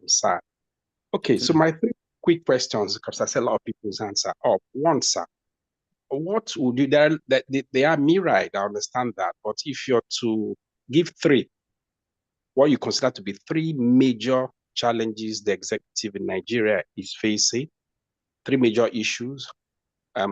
Question 2, how do you think? No, since you have your questions, let me just take that one quickly, then I'll go to the second one so that I won't mix it up. Okay. So 3 things I think are issues with the executive is facing in Nigeria. First, we have poor data. Because of that, the executive cannot plan properly. We don't even know how many doctors are in Enugu State. We don't know how many doctors are in Lagos State. We don't even know how many people are in Lagos State. We don't even know how many children, how many this. We just falsify, use a community, multiply the number across board. So data is very essential to planning and developing for a nation. When that's missing, the executive has a problem with that. Secondly, we have cross-lining of functions. So Nigeria is the only country where almost anybody can do almost anything. They have overlapping functions. Like as an executive, sometimes when there's a road infraction, and let's say I'm a local government chairman, I don't know whether to talk to FRSC, VIO. If there's a problem with finance and somebody's embezzling money, I don't know whether to talk to EFCC, NFIU, or EFCC, NFIU, or ICPC. And so that's a major problem. That's multi-layering of this thing. And then Thirdly, one of the biggest problems for me for the executive is the poor ability to choose or to pinpoint those who can make their visions reality. So in Nigeria, there's no, so for me in Nigeria, there's so many people that are employable. That are I meant so many people that are non-employable. There are so many jobs that are vacant. So there are people in those jobs. But the problem is that you meet a permanent secretary in, let's say, Ministry of Power. The last time he opened a book was when he was in engineering in 1976. Then maybe he has a master's in 1983. No offense to people that are old, but now he's out of tune with things.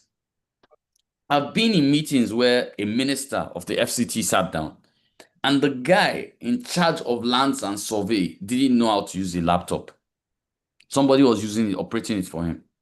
It was El-Rufai that was the minister at the time. El-Rufai fired the guy on the spot because he said the Abuja he wanted to create didn't include that guy. So I hope I've been able to answer those three, and we can go to the... Okay. Yeah. So I think in a way too, you've answered the second question would have been what will be the solution to these 3 points you've highlighted. It would be nice to also have that discussion. Then a quick one also. Do you think that really the problem of Nigeria is corruption as defined by financial embezzlement? Really, really? Is that our problem? No. I Then think, let me answer the other two before I get lost. I don't think Nigeria's problem really is corruption. Nigeria, that's the financial corruption. Nigeria's problem is corruption. And corruption does not, if you check the definition of corruption, it doesn't mean finance. We abuse everything. Oga, Ambassador, if me and you go back and we get problem, if short before we have the problem, you call your friend where there's any bank, Oga, I dey show for your bank. You skip the line. We all do it now. The problem is our corruption. Corruption is actually the abuse of office. It's our abuse of privileges. We even abuse being in Nigeria. And people say, Nigeria is not working for me. But carry go another country now. Leave the rest of us that is not working. And okay, sorry. Please, somebody should unmute Ambassador Stanley, please. What's going on? Unmute him, please. Okay. All right. So Nigeria's problem is abuse of privilege, and that's our biggest issue. We abuse privilege. We in short, we ride on privilege. Even once you know somebody in a birthday, nobody you go chop 6 plates of rice. Where do you think it starts from? You think it's still you are sitting in an office chair or you have a title. That's who we are. Now my girlfriend, they share small chops. You know that is you people that are going to eat all the small chops in that wedding or in that birthday. Now my guy, they throw party. Now you all the Hennessy, you don't Colombian. They're not Colombian, they use as the word. And that's the truth about it. So I don't think financial corruption is our problem. I think corruption, human corruption, is the actual problem Nigerians have. Ambassador, I'm waiting for your last question. Okay, and last question, sir. And truly, I know, well, this is a public space, but truly, I want to hear you. Like they will say, slang in Nigeria, use your church mind. With your church mind, sir, do you think Nigeria, as it is presently constituted, as the nation is now, can survive? Yes, more than anybody in the world. I believe it more than anything. I'd like to get your reasons, please. I believe that existence of that possibility, not only that Nigeria can survive, I believe Nigeria is the greatest nation in the world. The problem of Nigeria is Nigerians. So I need you, sir, if you don't mind, like you said, from your heart of hearts, as we are presently constituted, you believe we can survive. Can you articulate that from? Give me 2, 3, 4, 5 points why you think so, sir. Thank you. First and foremost, Nigerians are the most resilient people in the world. Secondly, we have more culture within a territorial boundary, I think, than any other nation.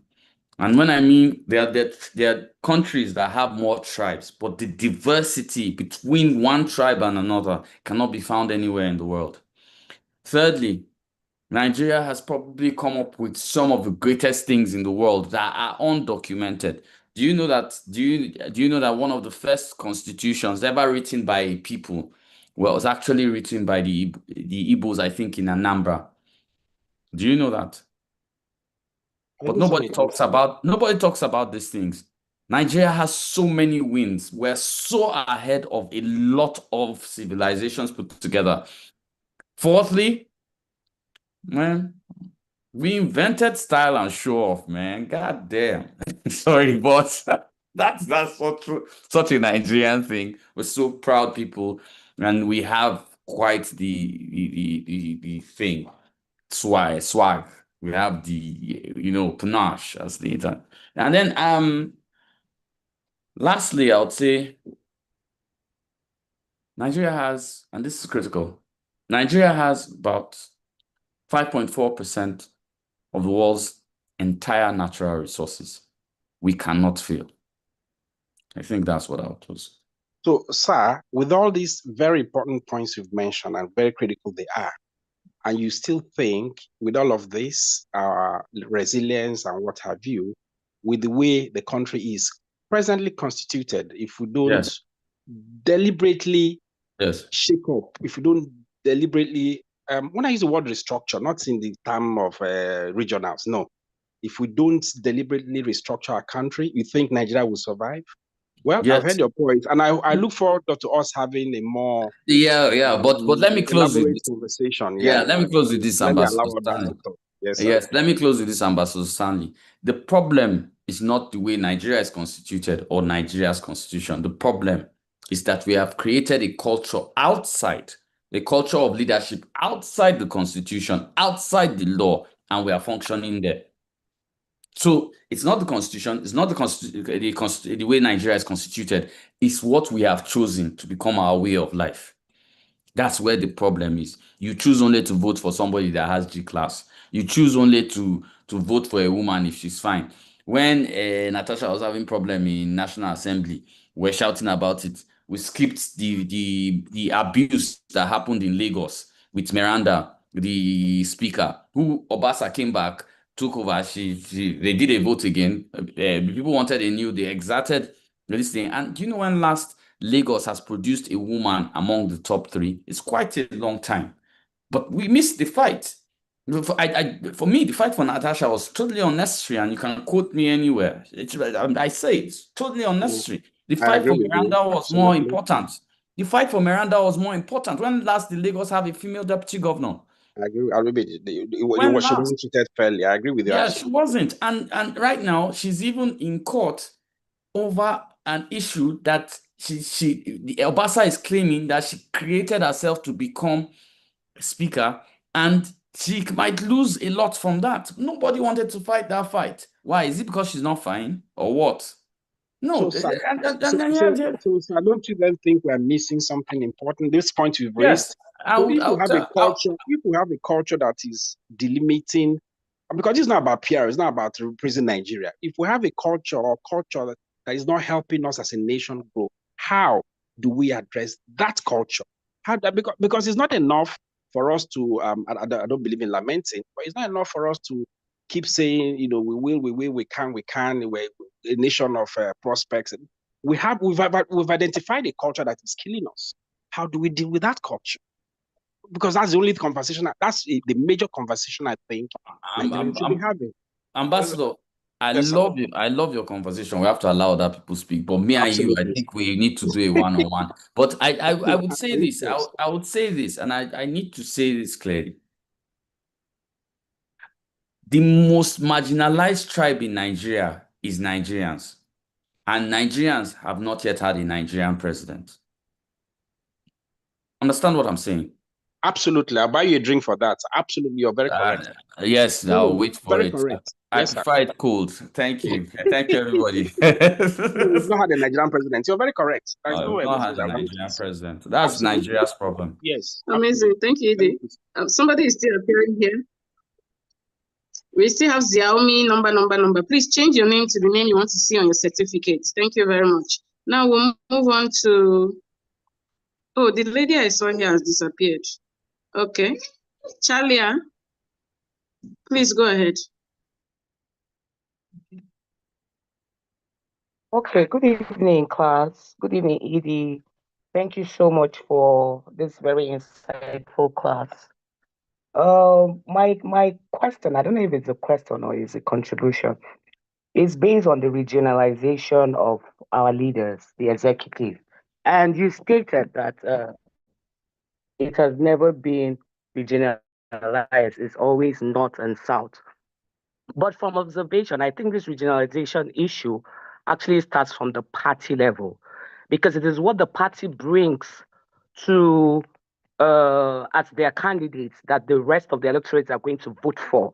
So does that mean that the major issue we're dealing with regionalization with our leadership is from the party level? Because it's a party that zones and says this period is going to go to the north, is going to go to the south, is going to go to the north central or whatever you have. So do you think that the major issue that has to do with regionalization comes from the party level? That's my question. Based on the executive. Talia, you have answered the question within talking about it. So you've stated that because you've pulled the solution, you said the issue is at the party level. Yesterday when I was talking, I said in Nigeria we have a selection and not an election. People select for us and then we pick from the selection. Do you understand? And Lisa too affirmed that. So to solve that, what will be done? I can tell you the Electoral College will never, ever, not under my stewardship, ever print out a banner or write on social media, go and vote. Our insignia for the last 6 years has been people should join political parties. That has been our conversation. That has been an argument. That will be what I think. So the answer is yes, till we infiltrate or fully go into political parties. And I'll tell you, no political party is bad. It is the players in the party that is bad. So you need to understand that look, we cannot continue to do some things and expect the same result. But even when you join the party system, the party already has a constitution that governs the party. Yes. You as an individual that is interested in any political position cannot override the party's constitution. No. So even if we say we're going to join political parties, the party already has a constitution that governs them. You as an individual cannot come and erase that constitution. So how do we go about? Talia, first and foremost, have you looked at any political party constitution? I haven't. Okay, so I'll help you answer. No party constitution anywhere in Nigeria outlines what the constitution says. And the constitution allows for freedom of association, freedom of expression, and freedom of every Nigerian to run for any office. No party constitution infringes on that. What happens is that you have some, for lack of a better word, monkeys inside the party that say the party is going to do this. That does not mean it's constitutionally correct in the party. But we need people like Chalia and Kunle and Ambassador, this thing, and Mobolaji to join that party and say, no, this constitution. I'll tell you a story of what happened when I was in Kowa Party and a little bit of what happened when I was in Alliance for New Nigeria. Kowa joined COP in 2019. That's one alliance that PDP came up with. They joined them. The decision was not taken at National Executive Council, which I was a member of. Sorry, that was not 2019, before 2019 elections. 2018, I think. They joined COP.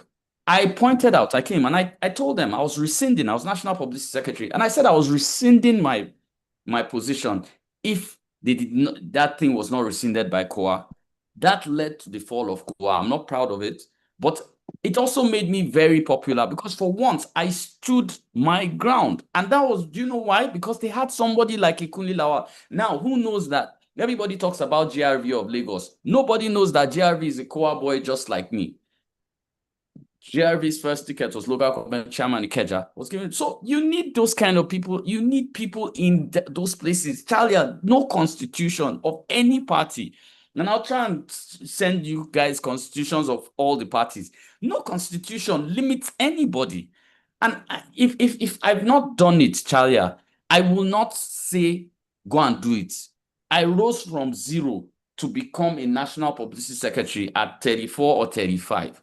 I can't remember what age I was then. 34 or 35, one of them. And I'll tell you the truth. I worked hard. I worked my way up. So if I've not done it, I won't tell you to go and do it. Yeah, my position now is one. So what happened in the incidents, in the PDP incidents with Wike and Atiku still had to do with the zoning thing, because they believe that, and like I'm saying right now, I'm not trying to discredit what you're saying. I'm just saying you're trying to understand it. Yes, I'm trying to understand and let me explain what happened with Wike and Atiku. It was actually very simple. This was the PDP's argument, which does not fit Nigeria's argument in the longer scale, which is why they lost the election. PDP's argument was that the last president they gave a ticket to was Southern. The one they gave a ticket to that died, Yaradua, Northern. The one before that they gave a ticket to, Obasanjo, Southern. So they wanted to balance it out, which is why they gave a Northerner. Fine for a PDP argument, but unfine for a Nigerian conversation. Do you understand, Charlie? Yeah, so why I'm saying for the Nigerian conversation is because the party makes up, people make the party. If the margin of the people that are saying we need to stop this regionalization comes out, don't you think it is actually a lot of pressure for those who don't have the capacity, don't have that strength in numbers or monies to be able to move this regionalization their way? Because I know it starts with joining the party and all of that, but you joining the party, you're just one person. How many people can be able to make those parties change those systems that they've been used to? Because it's a system that it's been used for a long period of time. Charlie, Yes, there's no party that I've joined that I didn't rise to top level, and I didn't create a total disorder from what was the norm. No party, none. I've been in COA, I've been in Alliance for New Nigeria. My name resounds till today for the work I've done there. So it's not, for me, it is. Let me explain. I think Nigerians don't love Nigeria enough. This is my conversation. And because it's the same way. All of us, they go church, they go mosque. Some of us, they church, will rise and become head usher, head this. You struggle for that. You struggle to become the person who calls for prayer. Do you understand? You make yourself pious enough within the mosque to achieve that. Why can't you do it with politics? What is so distant with doing it with politics? We do it with everything. Some people even go to their villages, make sure they are the head of their age group. Everybody's ready to work for that, but nobody's ready to work. And people talk about money when they're in politics. And I'll tell you something, politics is a lot cheaper than you think it is. And I'll give you an example. I know people that started with just organizing, going for ward meeting, giving samosa, drink.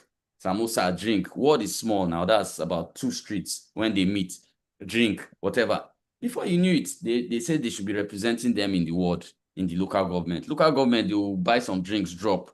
They became local government representative. Before you know it, they went to state. It is a process. I think Nigerians are so in love with going to the top so fast that they forget that you have to build to be anybody. The Obama everybody wants to be like. Obama was a great organizer. At age 18 or 19, he was organizing for the Democratic Party. You now see him as president and just say, oh, they just picked a black guy. No, they didn't just pick a black guy. That guy has put in the work. And I think that's what Nigerians are most afraid of, the work to repair Nigeria. Though some of us are taking on that job, which I think is very hard. But we cannot leave these things. The people that move up, Charlie, are the people that move up in political parties. If you see them, Charlie, you spend money past them now. I'm not joking. From your picture, I can tell your wig is expensive. If you exchange that, that's just a joke. Anyways, thank you so much. This is the reason why we are here, to learn, you understand, and to also participate in it's not just to talk, but to actually participate in the electoral process and governance. Thank you so much for your response. Thank you so much, Charlie. Yeah. That was amazing. Thank you, Edie. Thank you so much. I think we should be rounding up. Or Edie, what do you think? The class, they want to kill me today. Oh, please, So many questions. Yeah, ED still has how many classes? I've taken one, so it means I have 5 more classes, I believe, with them. Yes. So they want to finish me today. Please, people, I know people have taken the E. It's just D that is left now. You've even taken the KUN out of Kunle. So I'll take 2 more questions. 2 more questions. Okay, And then. Okay. So I'll take one man and one woman. Let's go with Ewelukwa Blessing. Good evening. Good evening. Good evening. Am I being heard? Yes, I can hear you. Thank you. Okay. Thank you, Mr. Lawal. This was quite a brief but insightful lecture. Okay, I understand that our democratic structure provides several mechanisms to really check and balance the powers of the executive arm. However, it appears the tools exist only on paper and their practical effectiveness in holding the executive really accountable remains weak and inconsistent. So, most often people will associate that to political alignments with the presidency. And to me, these mechanisms exist, but they lack the autonomy and strength to really challenge executive actions meaningfully. So I would really want you to address me on that, sir. Because I want to understand. Listen, I've clarified this point since. And when somebody said Nigeria has the strongest president, and I said no. It is because your legislators do not know the constitution, they don't even know the laws, they don't know anything. So they are not ready to challenge the president or stop the president. Do you know how powerful the legislature is? Legislature can impeach a president. Do you want to know how powerful the legislature is? They can remove the chief of our defense staff. There's nothing the legislature cannot do and undo. There is not, think of anything.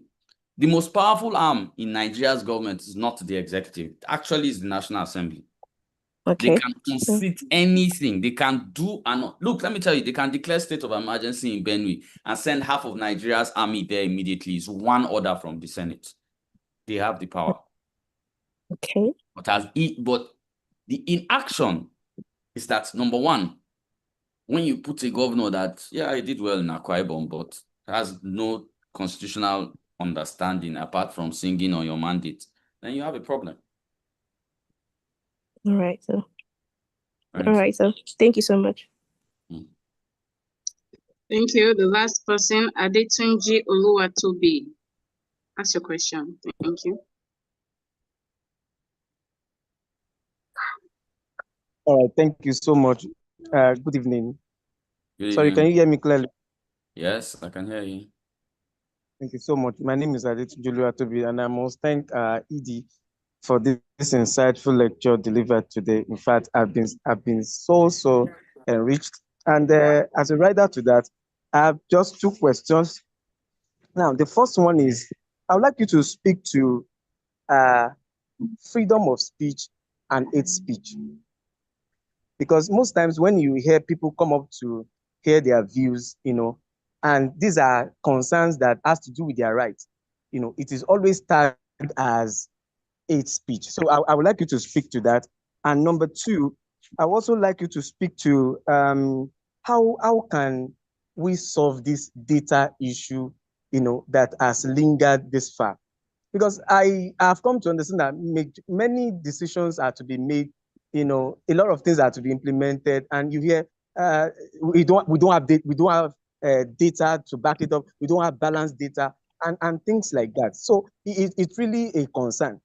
And lastly, I'm a sign language interpreter, and as we were talking, I was just thinking, we now have a law that talks more about inclusion of persons with disability. Now, all of these that you have shared, how amazing will it be if persons with hearing impairment will also have, a lift from it, so that later in the future, they can also thought of being part of the government. My thinking. Thank you so much, sir. Thank you. You just challenged me. Didi, are you here? Yes, you do. Please reach out to him. Okay. And let's see whether we'll be able to inculcate in this cohort the ability for us to be able to also add inclusion. It's not that we've not thought about it, but I think it's the practicality of it that has been the problem. But Elisa, please ensure to engage him to ensure that we try to meet up to that. I acknowledge and I take responsibility as the executive director for that fallout. It's not that we haven't thought about it, we just have been weak to do it, and I take full responsibility for that. I'll take one more question. Randomly, okay, then. One. But Okay, the person must be quick Victor and it must be one Odili. question. It must be one question. All right, Victor. Victor, you had that, right?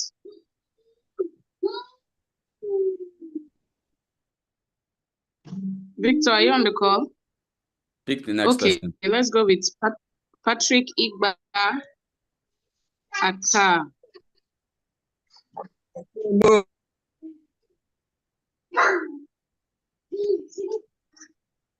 Who is speaking? Pick the next person. If nobody is there, move to the next person quickly. Okay. Okay, I forgot before you pick the person. He spoke. I forgot. Can you hear me? Can you hear me? Victor, please hold on a second. Let me talk about hate speech and freedom of speech. So freedom of speech, like I said, speech is free till it infringes on someone's right. Now, hate speech, of course, is anything that categorizes somebody into a class which you have demeaned, like maybe you talking about somebody being part of the Osu culture, or I face this because I'm from Kwara State. I face this, and somebody has once said to me that and I was in an official meeting, and he was like, "Your name is Kone, but you don't really speak Yoruba." And I was like, "Oh yeah, my northern heritage, etc., etc." And the person was like, "Oh, you're even from the state of slaves." That's hate speech, and we Nigerians make those kind of conversations so easily. Number one, Nigerians, I think, and it's somewhere within our education. I think Nigerians don't know how to present conversations. So the average Nigerian, once you tell him something is wrong or something is going somewhere, first thing that falls out of his mouth is, "Do you know who I am?" And most of us, "Do you know who I am?" Sometimes when one car hits one car, all you hear is, "Do you know who I am? Do you know who I am? Do you know who I am?" Nothing else. And that's our orientation. So we don't even know how to present matters. I think our ability to even engage is faulty, and it's a big problem. So I think hate speech and freedom of speech mutually cardinal points. One is north, one is south. And I'll take the last question now. Let me ask Mojisola. Victor is there. Okay. Yeah.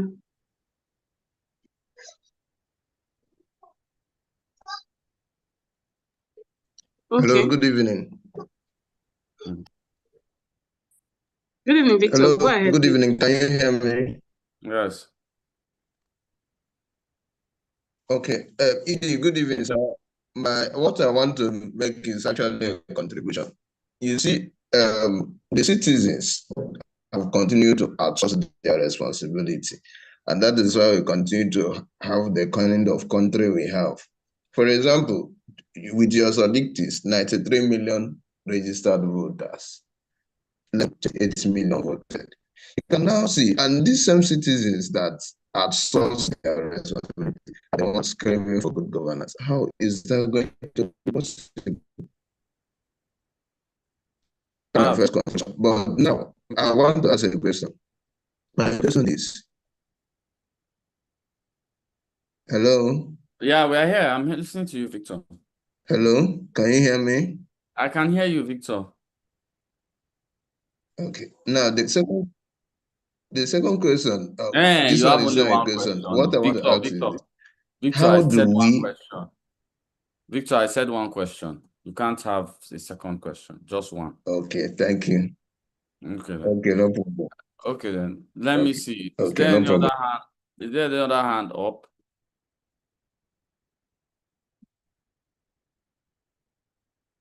Okay. There are Well, still many hands up. Pick one person. There are still many hands.